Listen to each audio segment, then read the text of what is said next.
Hello everyone, my today's topic is delegation of authority.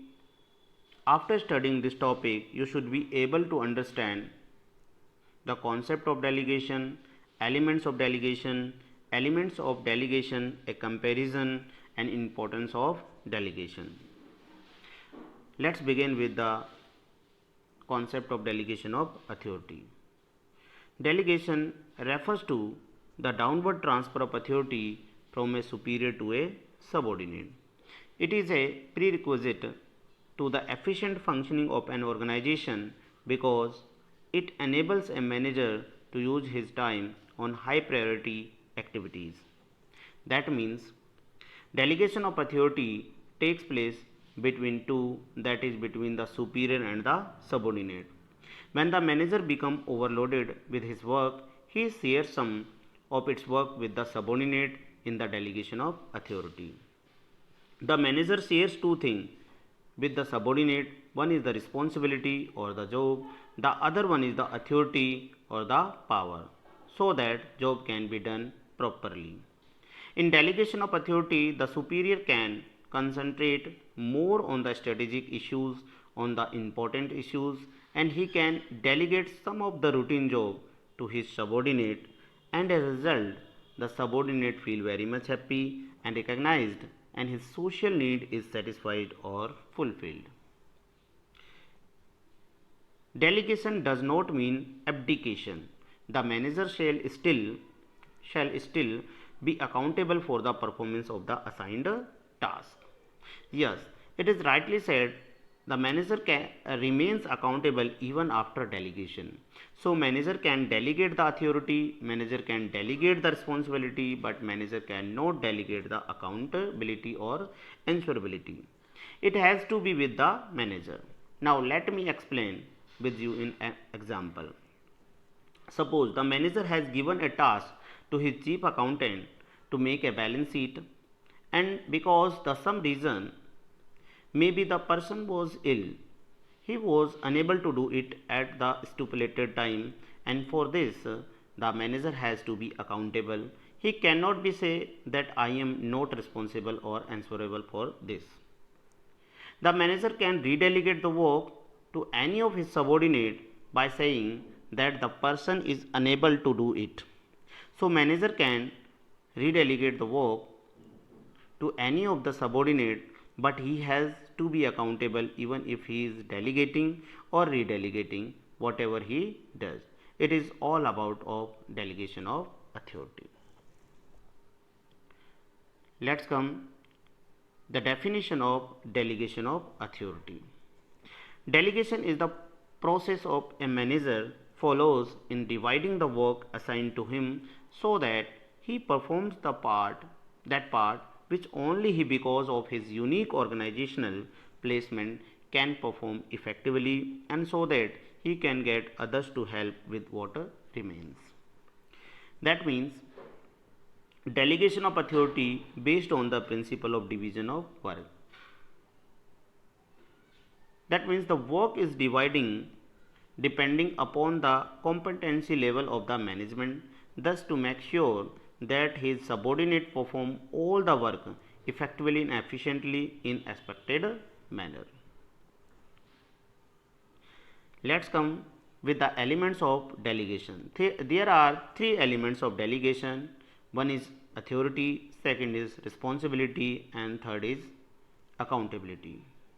According to Lewis Allen, delegation is the entrustment of the responsibility and authority to another and the creation of accountability for performance.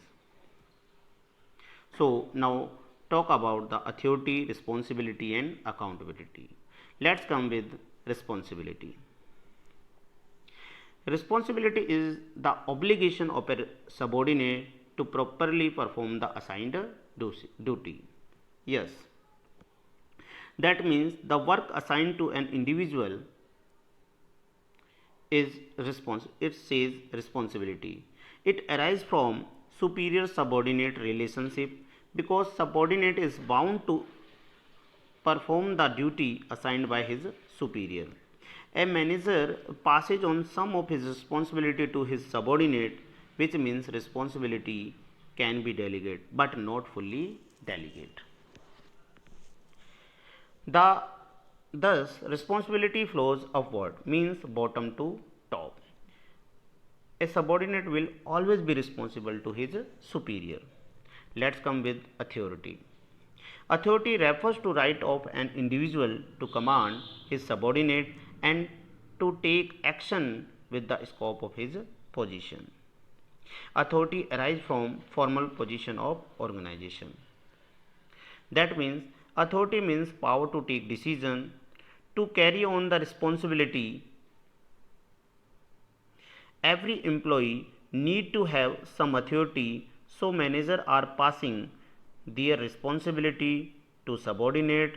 They also pass some of authority to his subordinate. Authority arises from the scalar chain and formal position. Thus, the authority flows from downward, means top to bottom. The superior has authority over the subordinate. Authority must be equal to responsibility. Yes, authority must be equal to responsibility. That means there should be proper balance with authority and responsibility. Because the authority will be more, the subordinate misuse, and authority less, the task will not be completed properly. So that the proper balance between authority and responsibility. Authority can be delegated. Let's come the next, that is accountability. Accountability implies being answerable for the final outcome of the assigned task. Once authority has been delegated and responsibility accepted, one cannot be denied accountability, it cannot be delegated. It is, I have already told you, the accountability is cannot be delegated. That means subordinate to be become answerable to the superior. Now, if the work has been assigned and authority has been delegated, the subordinate become answerable to his superior. Accountability cannot be delegated. I have already told that manager remains accountable even after delegate. Let's come, thus the flow of upward of accountability means bottom to top. Subordinate will be accountable to a superior for satisfactory performance of work. Now let's come with the element of delegation, a comparison.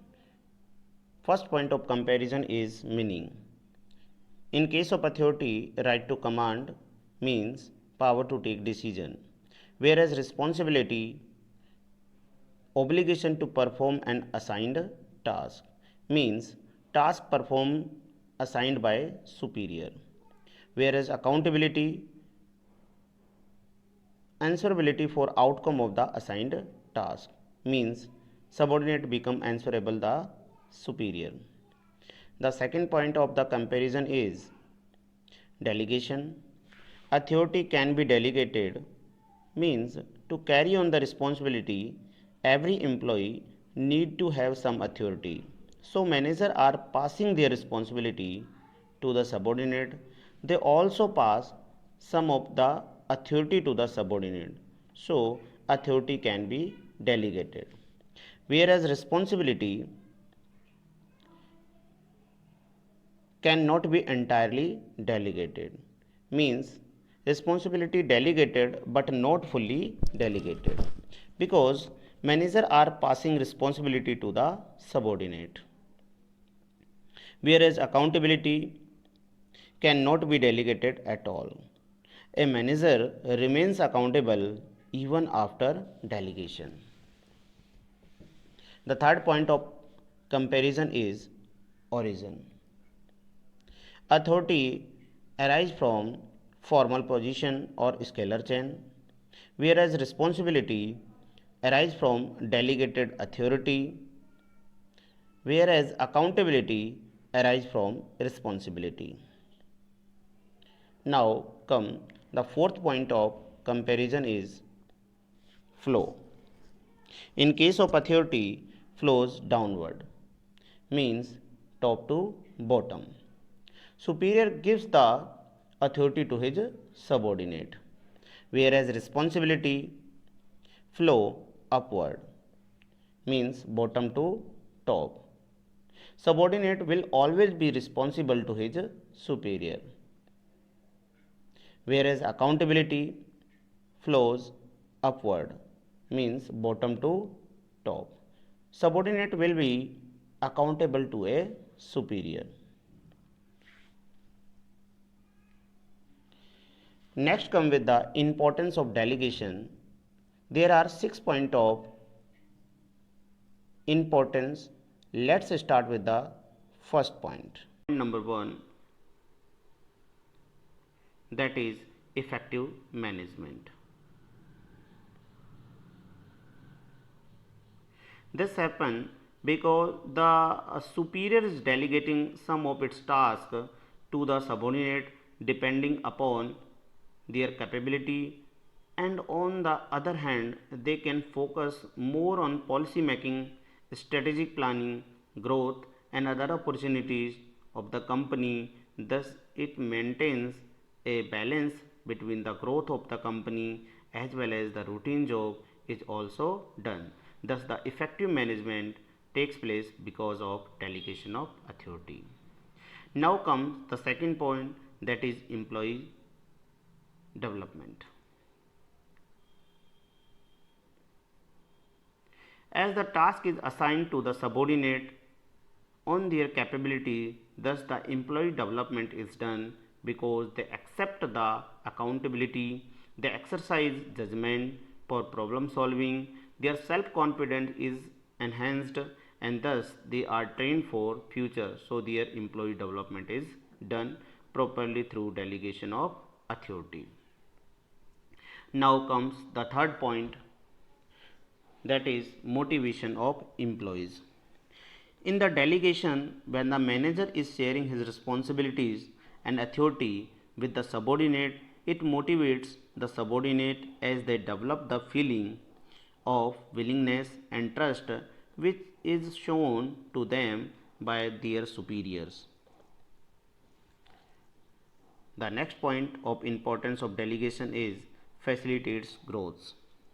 In process of delegation, when the manager are passing their responsibility and authority to the subordinate, they keeps in the mind the qualification and capability of all the subordinates.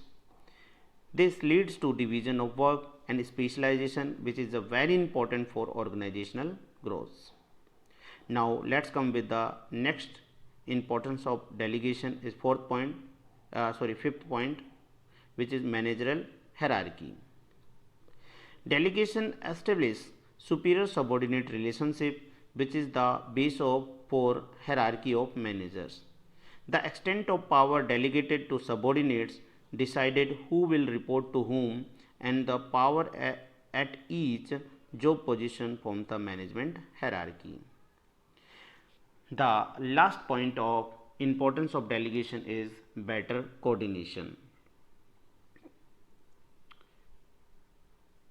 So, in delegation of authority, three elements are important, that is authority, responsibility and accountability. That means the authority means power, responsibility means duty and accountability means answerability, which provides clarity in duty. So it helps in developing and maintaining effective coordination amongst the departments and levels, because everything is very clean. People know what exactly they are supposed to do and what is their job and whom they are accountable and how much power they have been assigned. As a result, no overlapping and duplication of efforts are there. As a result, better coordination can be achieved.